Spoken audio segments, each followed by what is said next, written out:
but it's also nice to be actually in charge of your own destiny. How's that? There's no gaps in the doors. I mean, come on, guys.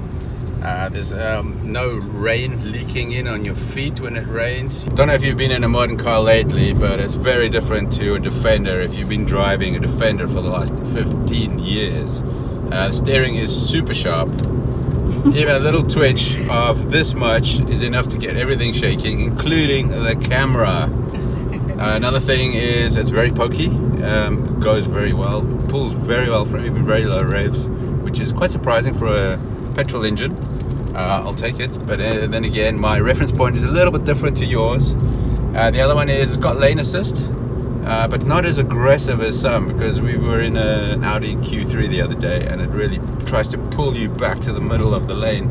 Here you get a little shudder of the steering wheel. It doesn't pull you back, it just gives you a shudder just to remind you you're getting a little close to the edge, which is a lot better.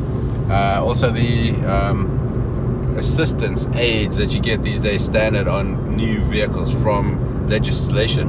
In this car, they're basically non-existent, you know, like adaptive cruise control. It gives you reminders, which is really nice. It's a lot better. You still feel like you're in charge instead of something else.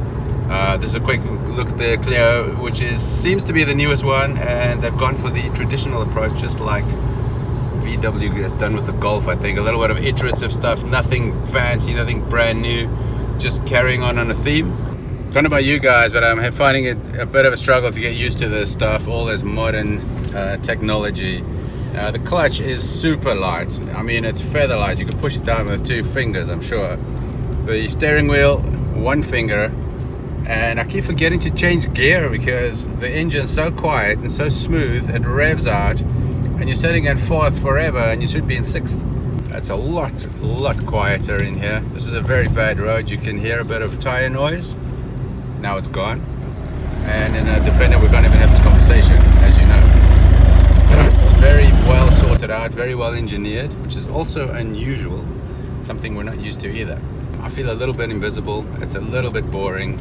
There's not much interaction. Obviously with a Landy you have to plan ahead, plan your gear changes, keep your momentum going, bit of clutch, heel and toe, all of that stuff. In here you just make forward progress, really, like any modern car. Still getting used to the steering wheel. That's about this big instead of this big, and beyond that, yeah, we'll just put the aircon on because that's also something that's rather unusual. Pulls from low revs from 2000, and before you know it, you're doing quite a lot of speed, which is also very unusual for us because in a Land you have to anticipate a lot more. Here you can just let it all happen and you've still got plenty of power if you need it or whatever, if you want to overtake quickly. It's a little bit more difficult to see what's going on because you've got very thick windscreen pillars. A-pillars especially is quite thick.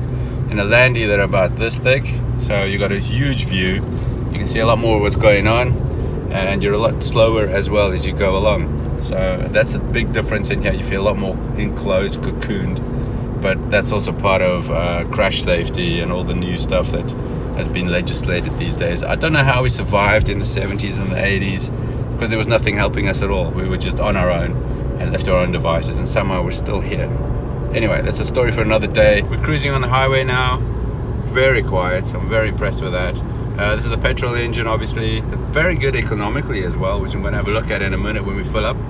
I love that little bar where they say you're driving well or not instead of the eco thing or whatever it comes on. Quite clever as well.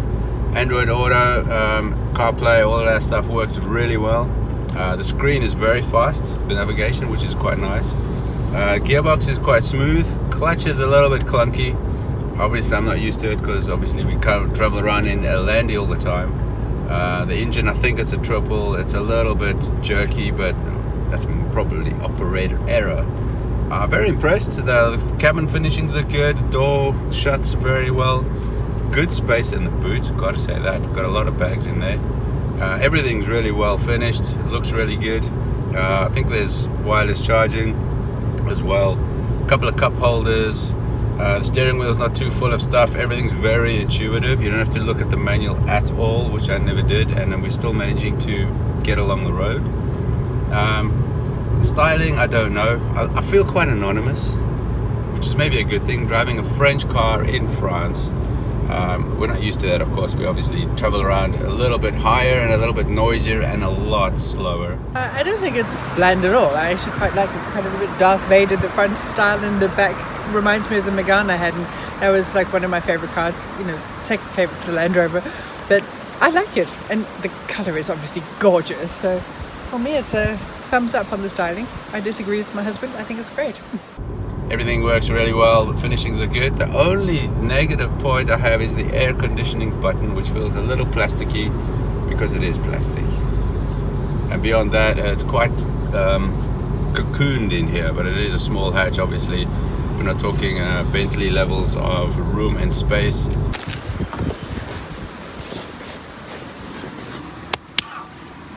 This is me sitting behind me, and I don't think it works. I'm 6'2". Obviously it's a small car. I need to move a little bit forward, but this is comfortable driving position for me. It's a little bit tight in here. Having said that, it's a lot better than some other cars, if you can see that. This is quite nice, these little lights above the passenger door. Seat pockets, very tight. Door bins, obviously rear. It's quite tight in the back here. So now I've closed the door. As you can see, my legs are splayed. 4-seater, I would think. It's got 5 little headrests, but you got to be a little bit thinner than me, although that will come as well. It's quite a high waistline here. Tinted windows, tinted at the back as well. There's quite a lot of headroom here. Nice little fabric on the dashboard there, which is nice, carried through into the door. And quite good seats as well. Seats are leather on the sides, and then fabric in the middle, which is really rather classy. And yeah, it's pretty simple. It's pretty much Renault standard at this moment, and obviously this one is the petrol. As the electric comes out a little bit more, you'll see more and more funkier styling probably. It doesn't really blow my socks off dynamically or stylistically. These are big words, but beyond that, I've got to say I'm pretty impressed. Also, the music is actually better than you might expect. I'll give you a quick taste.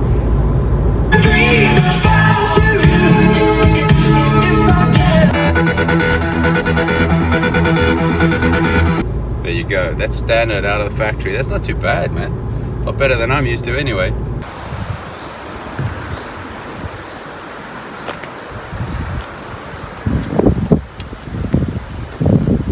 Well, it looks like a triple to me. I don't know what size it is. It might be 1,000 cc. It's got plenty of power, plenty of power. Super quiet, which is really nice to travel with. Yeah, it's all you need really out of a car, and it's pretty economical, I gotta say. I've got some pretty good numbers out of it so far. As we look over there, I have to say a big difference here is obviously because it's got a petrol engine. There is zero engine braking at all. A lot of minimal rolling resistance, I would imagine. So if you let the gas go, it just keeps rolling a lot more than a diesel, and especially than a Land Rover. The Land Rover is probably one pedal driving, which means if you let go of the accelerator, you kind of roll to a stop quite quickly, just like an electric car. So in that way, it was quite advanced for its time. Anyway, this one, pretty good on consumption. At the moment, it's showing 5.7. So right now I'm in 4th gear, and I've just left it there because, yeah, let's see how far we can take this without changing gear at all, which is another way to drive a Defender. Defender, you need to anticipate a lot more ahead of you to try and figure out what's coming, how's the traffic situation, do I need to slow down, anything to avoid a gear change and actually in effect. So in that respect, oh, look at that, accelerates very well. Super quiet, very nice little car. As I said, the styling is debatable, but for the rest of it, very well considered. Nice product. Obviously, you can see it's the new Renault because of the badge. They've gone right back to the original Renault badge, which was this over here, which I had on my original Renault 5, which was dated back from 1983, I reckon. And I owned it from 1988 to 1990, roughly. And yeah, been a Renault fan ever since, I guess. Once you go there, you can't go back. So anyway, good little car. If you're looking for a rental, this is a good option. Everything works, very comfortable, very easy to use. And yeah, actually it gives a lot more than you think it should, because obviously this is not a Golf-sized car, a Megane is. And if you think about that, this gives a lot. And this also shows how cars have grown a lot bigger over time, grown a bit more obese with all the safety systems and electronics on board. So there it is. That's my quick look at the Renault Clio. I have no idea what the power is or what the engine is. There's no badging anymore, which is also rather refreshing. Keeps you guessing. But it's pokey enough, refined enough, quiet enough. It has all the toys you need. And yeah, everything actually works rather well. Would you rent it again? Would I rent it again? I think so, yeah. This has been one of the surprises when I said before, it's much better to have a car that surprises you than one that you expect a lot from and it lets you down in the end because it wasn't up to expectations. This one has surpassed that and beyond. Very, very refined, very quiet. The engines, I love the Renault engines. They're just super quiet. Even when it's running, you can't even hear them. And that's another thing that you don't have in a Landy either. And the other thing that really surprised us was how much progress we made today. If we do 200 kilometers in the Defender, we're already looking at a victory, which is a lot. And here, basically, we've done triple that, and we hardly feel it. So in that respect, I guess this has a lot to say for it as what it is says on the tin. It's a car, it's supposed to take you somewhere. But it's not a patch on the Defender experience. Adventure. It's not an adventure, guys, and that's exactly what the Defender is about. Easy cruising. So there you have it, a quick and simple review of the Renault Clio. It's a very good little car. I'm not on board with the styling so much on the outside. Inside it's great. Vic likes the styling outside better. And yeah, beyond that, keep rolling in your old Defenders, guys, because those things are getting scarce. And it's such a good adventure to drive it. It's such a good experience.